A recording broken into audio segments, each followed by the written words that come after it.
All right, ponder that a little bit of self-mutilation while we examine something else. Rhode Island state government is always looking for new revenue sources. Often gambling revenues come to mind.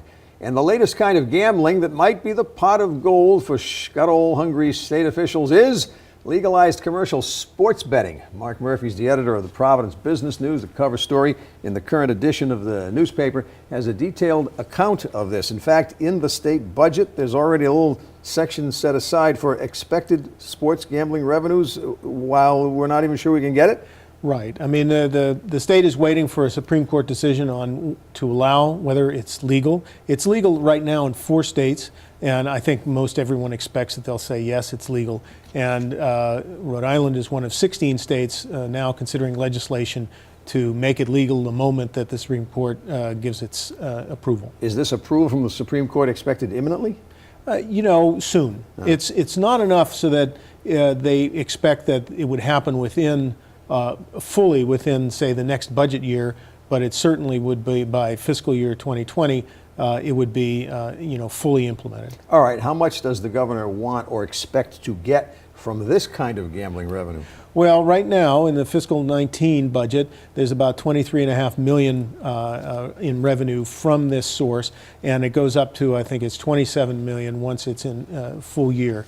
And now, it's the state gets money, but it also is a little bit of a boost for Twin River, in both the original casino in Twin River, but also the one they're building in Tiverton.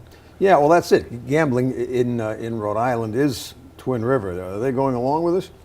Yes, and they're being very cautious about jumping onto the bandwagon too soon, and also in terms of what their expectations are. They do think that the sports gambler is different than sort of their traditional video lottery terminal gambler. They think it's a little bit younger, a little bit more male, more like their table games gambler. So it'll bring in that kind of customer, which probably is a good thing to diversify the revenue sources. Now, there's so many angles to this, and we encourage you to read the full article in the Providence Business News, either online or the print edition.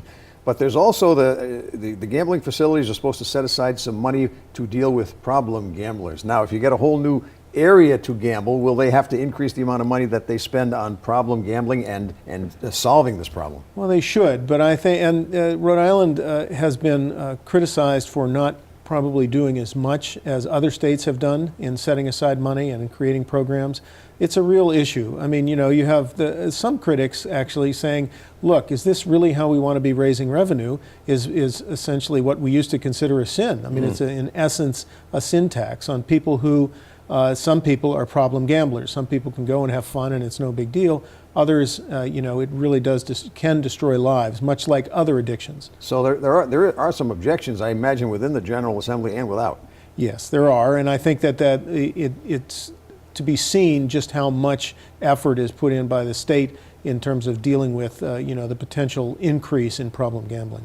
There's much more about this, as we say, in the Providence Business News. Much debate, I'm sure, is not scheduled but expected down the road. Interesting to see how it develops. And Mark Murphy, we thank you for joining us. Thank you, Frank.